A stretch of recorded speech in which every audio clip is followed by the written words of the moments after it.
the creators who brought you RuPaul's Drag Race and $1 Million Listing. This is World of Wonders Wow Report. Things that make us go wow.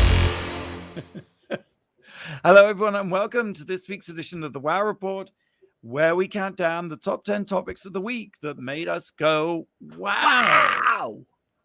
I'm co-founder of World of Wonder, Fenton Bailey, joined by our Chief Creative Officer, Tom Campbell. How's you two? And editor of the Wow Report, James St. James. That's me. It is the spooky, ooky Halloween edition of the top 10. Actually, I don't think we're even remotely themed this week, but nevertheless, woo, let's get into the countdown. Number 10, Tom. Number 10. Big, scary news, trying to make a theme, out of the United Kingdom. And it doesn't have to do with Harry and Meghan's, continual feud with William, or that Kate's going to America and becoming a star, or that Camilla and what's-his-face, Charles, are going on a tour in the Middle East. No. What's his face, Charles? I couldn't remember his name because, it's just me. They're taking away the Queen's cocktail. Elizabeth, 95 years old, about to celebrate her 70th Jubilee or whatever that is being recommended by the palace to give up her daily cocktail. What? I knew this would upset James. I wanted to talk about it on air. You're 95 years old. You get to have a cocktail if you want, for Christ's sakes. You've earned it. If she wants to shoot heroin, she should be allowed to shoot heroin. Well, she is allowed. That carries on as usual. She's shooting up every day. That hasn't changed. But what is her tipple of choice? She likes Dubonnet and gin.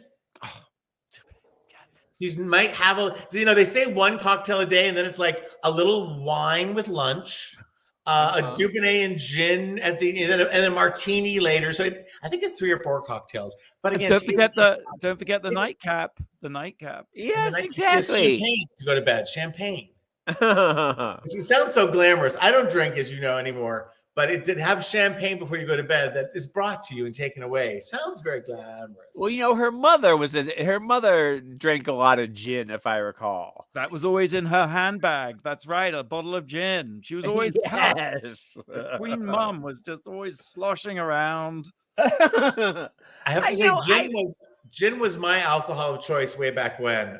Gin makes you sin, darling. Gin makes you sin. That's a terrible choice. They call it mother's ruin. I'm not quite sure why. And I love a shaken martini that is basically just a bowl of gin. That they call it a drink. You just have this huge, I'm having a martini.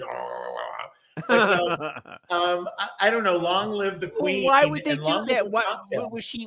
Maybe was it affecting her more in her old age? Was she starting to get sloppy? I don't know. Why would they say sloppy? They say they're so protective of her. She started to use a cane. They said not for health reasons, but for her own comfort. But I mean, she is amazing. She can do whatever she wants. But I like to think now that the Queen has to sneak her gin.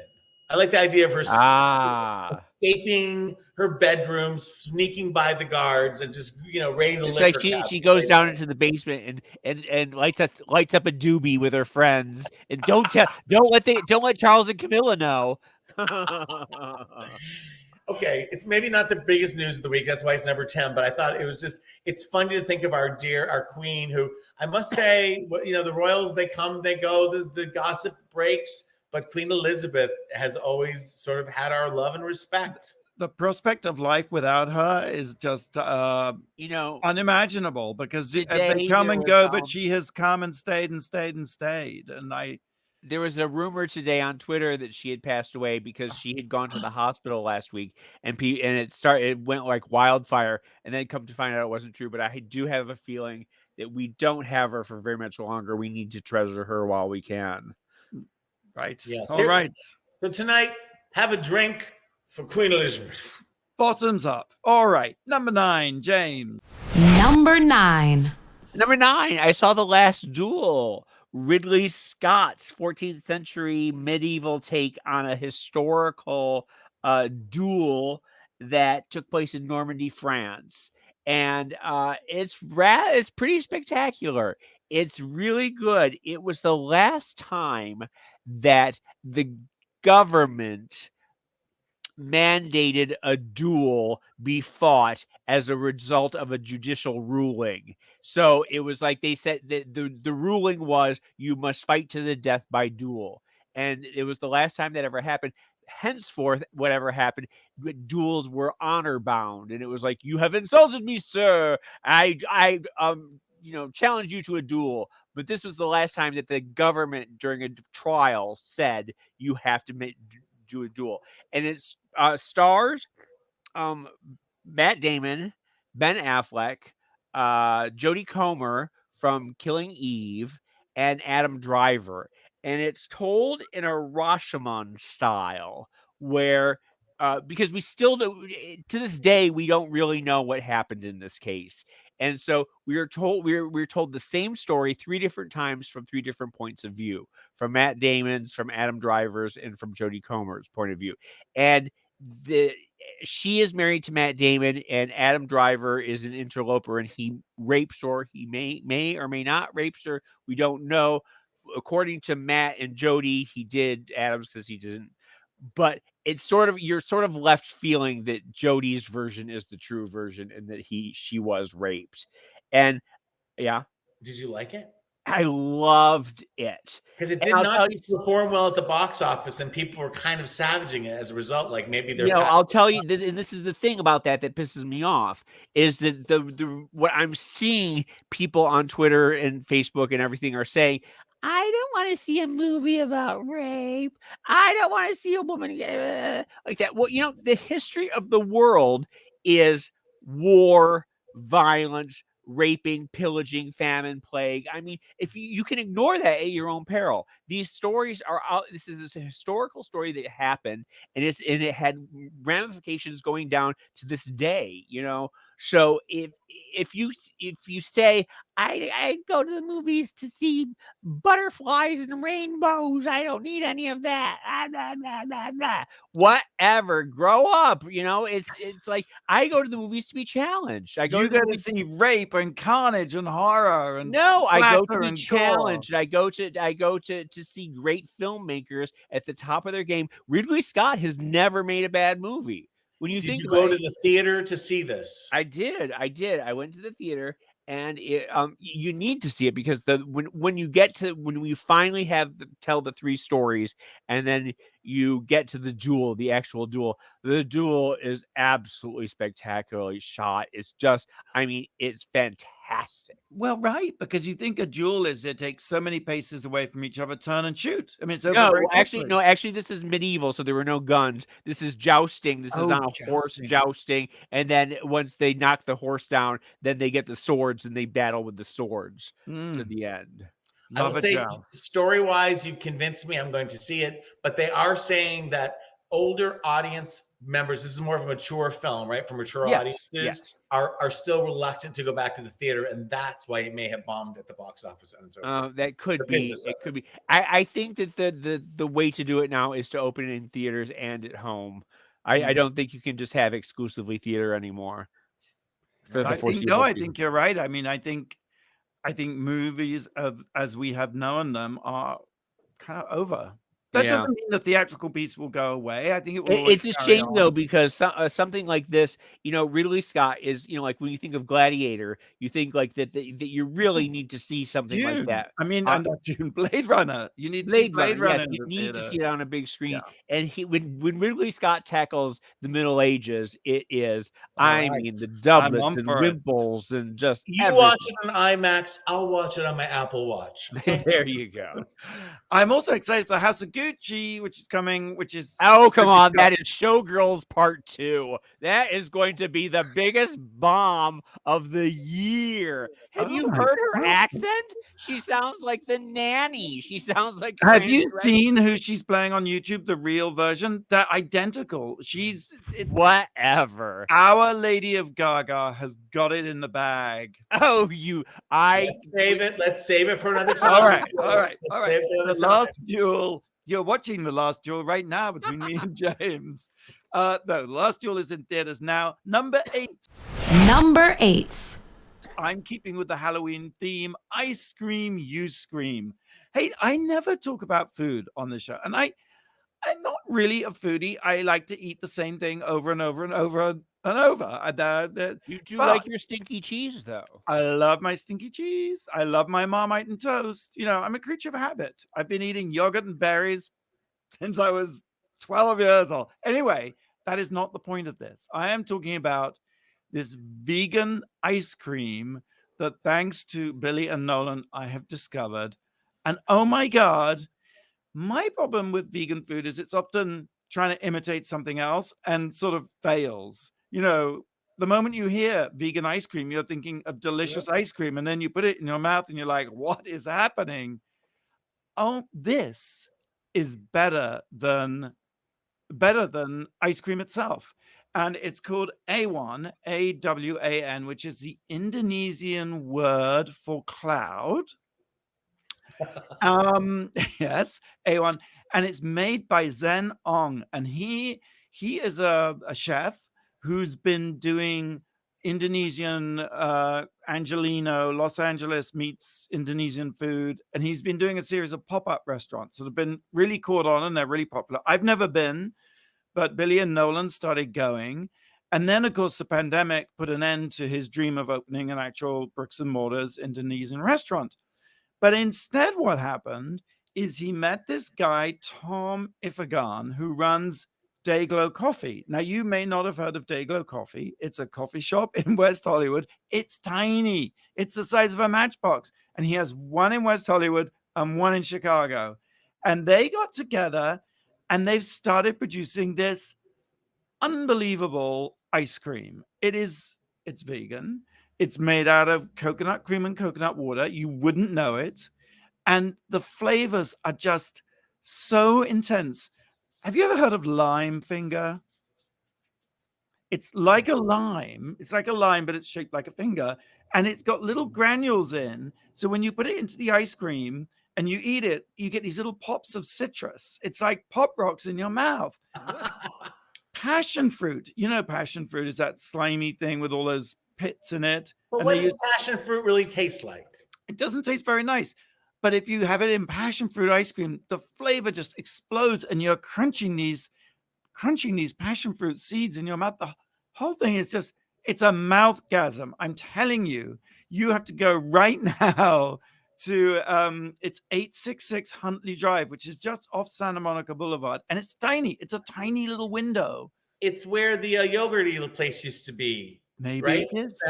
Yes, I know where it is. I hate to tell you, but you know how I've been losing all this weight, eating really healthy? Yeah. Last week, I had pizza and almond milk Cherry Garcia every night. So there is other vegan alternatives out there. But I gotta check out this place. We still leave the house. But this is amazing. And on Halloween, they're releasing salted black vanilla. And oh my God, just the look of it. It just looks amazing. So why it gotta be salted? There you go. That's the A1 window in West Hollywood. Do you think you'll go, James?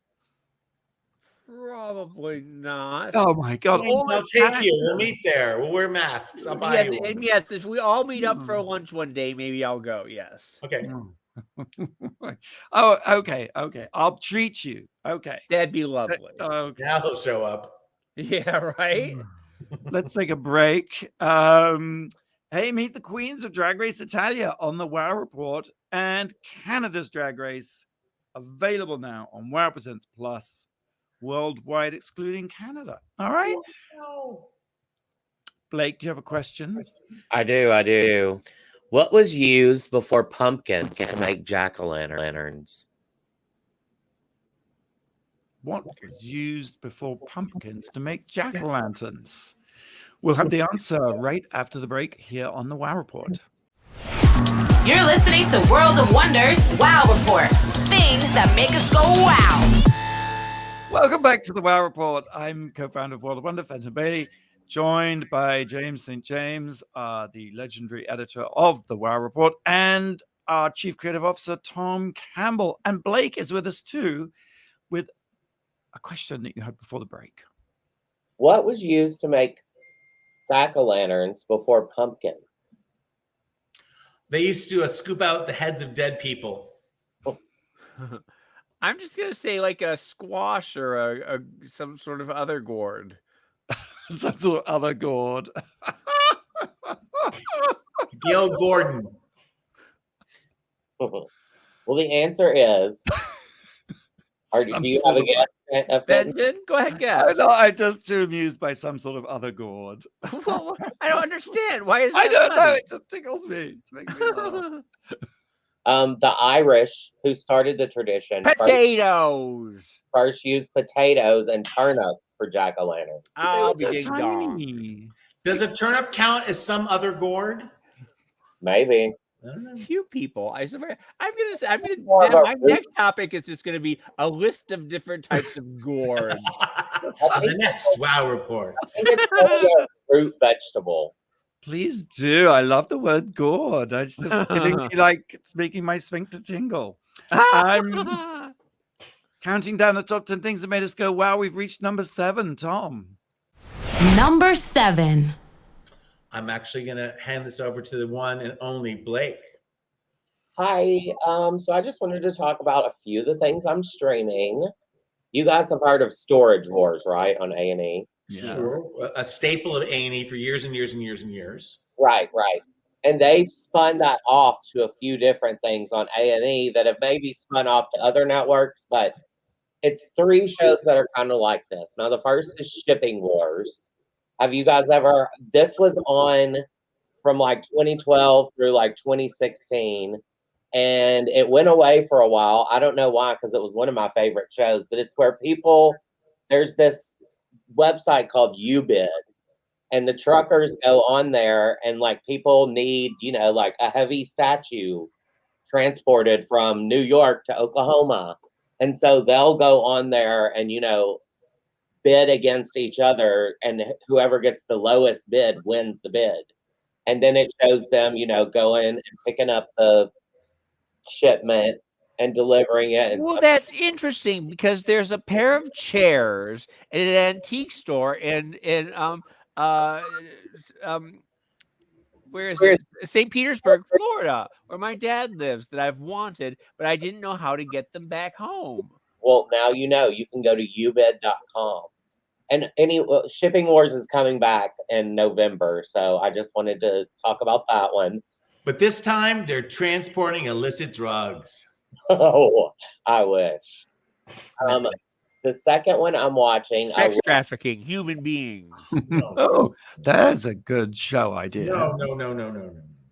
The second show I'm watching is called Extreme Unboxing. And this is where people bid on large pallets of shipments that were sent back by customers or whatever, or maybe they got lost somewhere, and you bid on it, and then they'll just say like electronics are on here, medical equipment, and the people buy the pallets, and then they unbox them, and you could get, the pallet could cost $1,500 with shipping and everything, but the people can make up to $10,000 selling the stuff that's on the pallets if it works. And you don't know until you unbox it what you have. You don't know until you unwrap the shipment. Oh, so it is. People love unboxing videos, and this is taking that to the extreme. Right, extreme unboxing. Third show, baggage battles. Baggage battles. Yes, these people go to different airports and they bid on luggage that's been lost or left behind. And now, this just seems wrong because how dare the airports? They lose your luggage and then they sell it off. Like what is that? Like, shouldn't they be moving heaven and hell to reunite you with your luggage? Well, James, I just bought a pack of 4 air tags. You can get them right now, $90 at Costco. But anyway, for this, it's where people buy the luggage that's been left, or maybe someone didn't claim their luggage. You went through and you checked your bag in and you ran out of the airport and your mom died or something. Well, now this happened to me one time. A couple of years ago, I went to Portland and I went to, that bookstore, the very famous bookstore in Portland. It's like 10 stories or whatever. And I bought the most magnificent books about 1930s socialites. Of course. What Of else? course. And I had about 10 of them and I left them at the airport. And I was furious because I went back to the airport. I searched up and down and I could not find it, whatever. And it just seems to me, it's a tragedy. I hate losing things. And you always hear about drag queens and the Delta loses their drag, so they can't perform that night. Any chance, Blake, was there an episode where someone bought a magnificent book about 30 socialites? Yes. Yeah, and they promptly threw it away because they were like, "What is crap?" What are some of the things that have been found in people's baggage and the pallets? Well, a big thing is like people will leave their jewelry at the whatever, and so they have to get rid of it. But you never know if it's like real gold or something. So people bet on these like Ziploc bags full of crap that could be, have one piece of gold in it that's worth the entire. Now, my friend Lenora this is sort of tangential. I'm just talking about baggage claims stories right now. She said that if you ever want to smuggle anything in your suitcase, any drugs, anything, what you do is you take a big dildo and you grease it up and you set it on top of the luggage. And when they open up the luggage, the baggage claim handlers go, "Ah! Oh my God, everyone come look at this." And they look at that and they never bother to go through anything else in your suitcase. So you don't actually hollow out the dildo and stuff things in it. No. You can put whatever you want in your suitcase, but as long as there's a dildo in your suitcase, no one is going to touch anything in the suitcase. Why does it have to be greased up? Pardon me. Why does it have to be? Just make it dirty. Just like get sort of fecal matter on it. Just sort of like make it as disgusting as possible, so that there's so that the people don't want to touch it, and don't James, want to go through your bag. This is what socialites in the 30s did when they traveled. The Duchess of Argyle. Streamable on my favorite app besides Wow Presents Plus, Discovery Plus. All right. Good to know. That's very good. Yes. All right. Let's move on to number 6. Number 6. I just wanted to briefly talk about the Alec Baldwin tragedy that happened last week. It's so upsetting with the gun that went off on the production of Rust, and the details are still coming out, so I don't think we have a full idea of what happened, but I just don't understand in 2021 that we're still using real guns on set. I think you can 3D print a plastic gun that looks exactly like it. I think you can get a green bar of soap and CGI something in. I just don't understand why you need to have a real gun. They have guns with pops on the end of them, little light effects and stuff, but not with bullets that kill people. Even with what happened here, where it wasn't a bullet was in it, but the residue is what was still in it from a live thing, and that's what happened with Brandon Lee. It's what happened with John Eric Hexum. I don't know if you recall. John Eric Hexum was a. So you're saying, James, it wasn't a loaded gun? No, it was not a loaded gun, but there was residue from the bullet that was in the before, and that comes out at such a force that it's enough to kill you. But it needs to be a prop gun that does not project or shoot anything ever. And you have to think, I don't know, with the NRA and tradition and unions and the way it's been done, this is an opportunity to totally rethink it. Although it has happened before in the past, and just make that go away. We don't need it. We have CGI. We have so many ways. Exactly. And I think of some of the other, the other tragedies that happened, like I said, with Brandon Lee and John Eric Hexum. I remember, Clark Gable famously ran over a woman and killed her, and the studios with a gun. What? With a gun? No, just with this car. He was drunk driving, and he killed her, and the studios covered it up. Matthew Broderick. Remember, there was a very famous story where he killed someone in the UK. He was driving, And That's a totally different thing. No, it's totally different, but it's just very sad when it can't, it doesn't have to derail it doesn't have to derail Alex's career, but it puts an ugly asterisk on your career. It's just a tragedy. And Unfortunately, what's happened is that the Trumpers, the MAGA crew, hate Alec Baldwin for portraying Donald Trump for 5 years on Saturday Night Live, and they have leapt all over this. I saw Donald Trump Jr. was on Fox promoting T-shirts about it. It's so awful. I'd like to think that for the majority of people that doesn't hold water and that they can tell the difference between. Yeah, I just feel very sad for everybody involved, for everyone all around, and their family and the people on the set, and even the other actors, that this was a gig that they were, and now they've lost their jobs, probably, most likely. The movie's not going to continue to resume or whatever.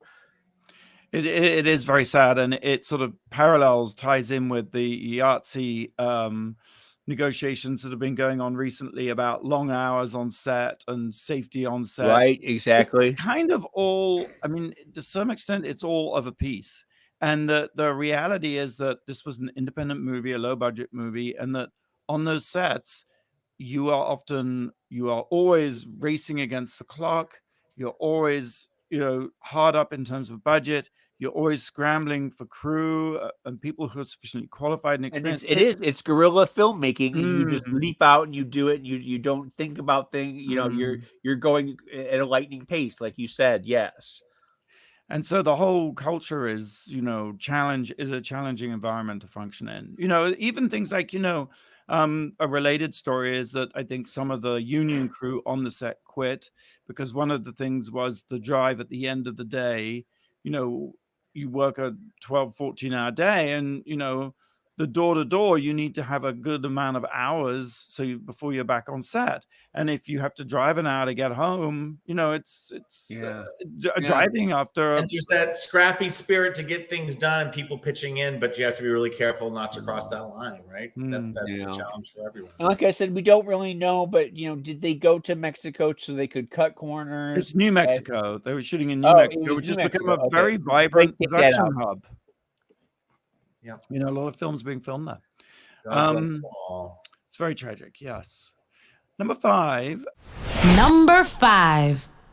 This past weekend went to get some sushi, and Elliot wanted lemonade, and the lemonade came, and it was in this bottle. It was a brand called Ramune, Ramune, which apparently is the Japanese word derived from the English word lemonade. You are just on fire this week, Fenton. You've done your homework. I'm so proud of you. I haven't even got to the big reveal. So puts the bottle down, and it doesn't have it's not a ring pull. It's not a traditional bottle cap. It's got this weird thing. And what you have to do, and it's also got a weird sort of bulge. And what you have to do, you have to take the top off and then push down, because there is a marble in the mouth of the bottle that is sealing the bottle. And I've lost. No, I'm sorry. My phone is blowing up, and I had to turn it off. I'm sorry. That's all right. It's not a normal bottle cap. It's basically. There is a marble that is the stopper, and you push the marble into the soda, and then it catches in the neck of the bottle, and now you can drink the soda. So they're called marble. It's called marble soda because sounds a little bit like a choking hazard. No, it does sound like a choking hazard, but very cleverly, the opening of the bottle is too narrow for the marble to come out. Ta-da! It's absolutely brilliant. And so obviously, get home, get out the Google and look it up. And this kind of bottle was invented in 1872 by Hiram Codd of Camberwell. And he designed this for bottling carbonated drinks. And it turns out that this Japanese line, Ramune, is one of the only people left today who make these kind of bottle stoppers, and soda in these kind of bottles. What's the name of the guy who invented it again? Hiram Codd. Hiram Codd. Hiram Codd is a very Victorian name, isn't it? Hiram Codd in 1872. And this Ramoon soda that we were drinking was invented in 1884 by the British pharmacist Alexander Cameron Sim. The whole thing is like mind-boggling. That's mind-boggling. crazy. Yes.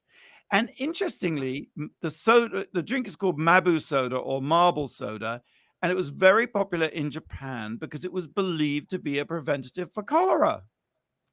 So, you do what you do to get rid of the cholera. Yeah. Oh, I've got one more twist. Codswallop. Apparently, the phrase codswallop comes from Hiram Codd's bottle that he invented because they used it for a time to bottle beer. And you would say, oh, that's codswallop. Meaning, I never heard that expression before. What context? I was just saying it yesterday, Tom. I was saying codswallop. How dare you? Is that a you or a codswallop? All of it. Is that a you or a you or a non-you word, James? Codswallop. I think it's non-you. Use it in a sentence. How does it work? Oh, Tom, stop talking codswallop. Oh, I've never heard so much codswallop in all my life. It's a bunch of balderdash is what it is. Codswallop. I'm learning so much. I'm going to take notes next show. I really am. I'm learning so much. I think we should take a quick break. Blake, do you have a question for us? I do. What classic horror movie creature shape was based on the Oscar statuette? Wait, what? Say that again. What classic horror movie creature shape was based on the Oscar statuette? Well, yep. We'll be right back after the break with the answer. You're listening to the Wow Report on Radio Andy. You're listening to World of Wonders Wow Report. Things that make us go wow. Hey, welcome back to the Wow Report. I'm Fenton here with James and Tom, and I just want to remind you, May 13th to 15th, 2022, it's not that far away, DragCon returns to LA, and you can get your tickets at RuPaulsDragCon.com. Now, Blake, you had a question for us. I did. What classic horror movie creature shape was based on the Oscar statuette? The day the Earth stood still, I think. The robot, Klaxon or Clarkon or Dinkon. I can't remember. The robot comes out of the spaceship, right? That's okay. Is that who you think of, Tom? No, that's not it. What is it? James, you have a guess? Bride of Frankenstein? I don't know. The creature from the Black Lagoon. I wonder why they did that. Were they some sort of subtext? They were hoping to get an Oscar? I don't know. I've got a bonus trivia question for you guys. All what right. horror movie was the first American film ever to show a toilet on screen? Psycho. That's right. I'll be ding dong. Did you know that, Tom? No, I just knew it took place in the bathroom. That's where I went. Right. Very interesting. Let's carry on with our What was the first time? Wait, hold on, Blake. When was the first time on television that we heard the flushing of a toilet? The Nanny. Flushing All Queen. in the Family. All in the Family. You would hear Archie Bunker flush the toilet. And it was shocking. People were disgusted. They said there's no place for that on television. Oh, James, that is codswallop. All right, so we are counting down top 10 things this week that made us go wow, and we have reached number 4, Tom. Number 4. It's a Rest in Perfection segment, guys.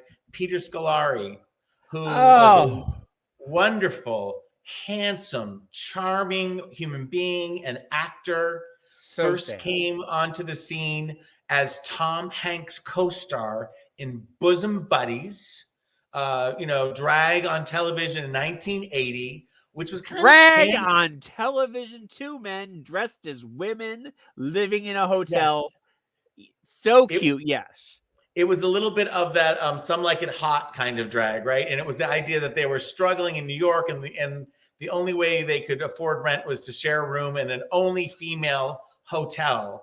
So they And dressed up like women and pretended to be women so they could live at the hotel. Yes. Yes, and a lot of people had to keep their secret. And it was only on for one season, but it made a lot of noise at the time. It was kind of panned at the time. You know, in retrospect, people are saying, you know, it came out when like Three's Company, when like the lightest affair was on, and they said by comparison at the time, it was kind of very deep. But and Peter Scolari also got a lot of heat for that.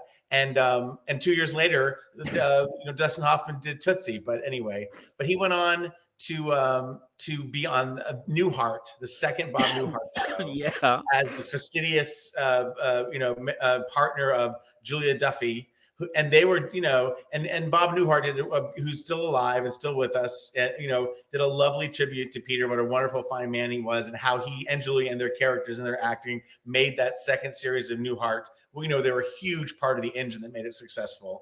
And most recently, he was Lena Dunham's. He portrayed Lena Dunham's father on Girls. Oh yeah, And so, you know, he never went away.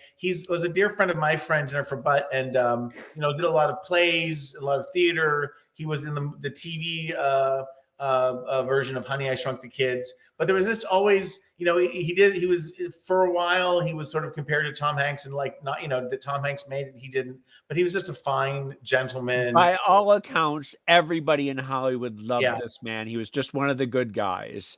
And just to be retroactively creepy, if you see pictures of him and Tom Hanks in their little like short shorts and shaving and wearing a wig, they were hottie patatis when they were doing that sitcom. You know, and rest in perfection. And thank you for bringing, you know, not only joy to the screen, but by all accounts, integrity and kindness from behind the scenes too. That's just a lot. James, number 3. Number 3. Number 3, I finally did my taxes. I had gotten a 6-month extension, and of course, I waited until 3 days before they were due to do them, and I got a refund, and I was very happy with it. And so I bought myself a little dress, and I'm so happy. It's an apron dress by Dopetavio. That's the line. Dopetavio is a designer, Octavio Aguilar, I think is his name. And I started following him because I saw Suzanne Barsh wore Dopetavio a lot. And I saw that Ryan Burke, who is a makeup artist and a club kid in New York that I really respect, and he wears a lot of Dopetavio. And I found Dopetavio on Pat Field's website. He sells through Pat Field's, and I got this apron dress.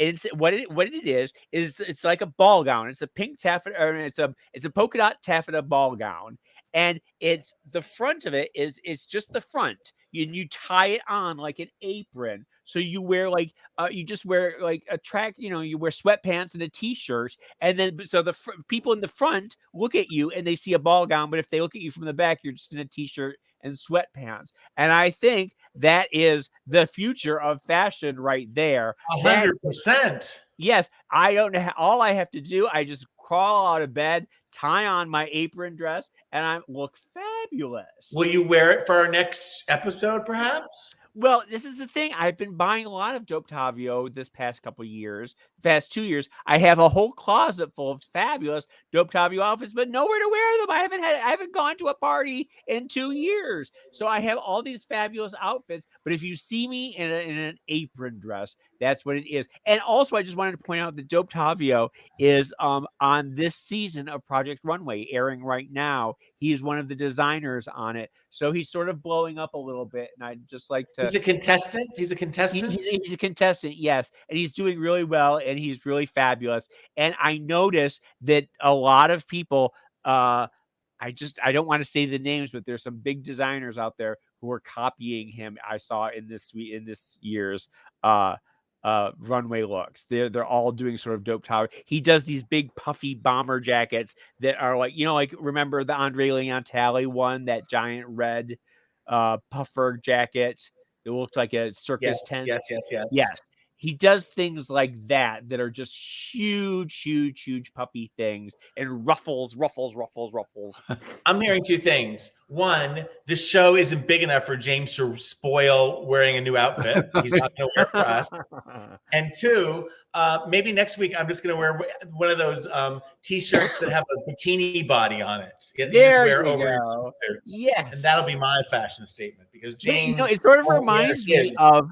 It reminds me of there's a Jetsons episode. Do you remember when Jane Jetson wakes up in the morning and she looks terrible and she puts the digital avatar of herself up where she looks fabulous and then it glitches out and you can see her like with her rollers in her hair. And I think that the idea of just like putting on something in front of your look is the way to go in the future. I love that. Very practical. Number two. Have you ever been to the pumpkin patch? Well, I mean, there's tons of pumpkin patches in LA, but there is one as you drive from LA to Palm Springs, and you're like about an hour and a half out of town, Redlands, off the 10. There used to be a little field where you could go pick your own pumpkins, and that's how it began. And we would go from time to time with Nolan when he was tiny and go buy a pumpkin. Well, the other week, like literally a week ago, we went. Oh my God, the whole place is completely transformed. It's called the Live Oaks Pumpkin Patch. And you park and then you have to walk miles and then you have to pay $20 per person to get in. And you think, oh, well, you get in and then everything inside is free. Oh, no. You have to buy tickets to go on the rides. Like there's a bouncy house, there's a little choo-choo train, there's a big slide. And then you have to buy tickets for that. So you're paying $20 to get in. I guess you're paying $20 for the parking. Then you're buying the rides. And then, of course, if you want to drink, it's like $20 for a thing of lemonade. Oh, my God. But I was sort of in awe because this place was just like making money hand over fist. And you were just thinking, how can we put a pumpkin patch into the World of Wonder Theater on Hollywood Boulevard? I was. I was thinking, like, it's a brilliant model. I mean, the place was mobbed. Yes, there is a pumpkin patch in the old Jack in the Box at Hollywood and Cahuenga. One. Right. I think this is happening a lot more in like suburbia, where like you'll have like a corn maze is a big attraction. Corn maze is a thing, yes. Sure. Like I think that's kind of how it started. Was you go to the pumpkin patch and there's like a corn maze, and then they started adding all this stuff. Right. I'm thinking make a porn maze or something. We used to do a haunted house thing in junior high. Like there'd be a junior high fair, and we would just basically get refrigerator boxes and make people get like knee burn going down, and then we throw spaghetti on them and make them put their hand and peel. And the grapes, the eyeballs. Yes, the spaghetti is the guts. Yes. Have you both been to Universal City Horror Nights? Is it called Horror Nights? Not many. I went 2 years ago, I remember, and we used to go. Remember, WoW used to go all the time. I said the one and only time I went was with you and Billy, and I think James was there, Aaron, and we all went out. Terrifying.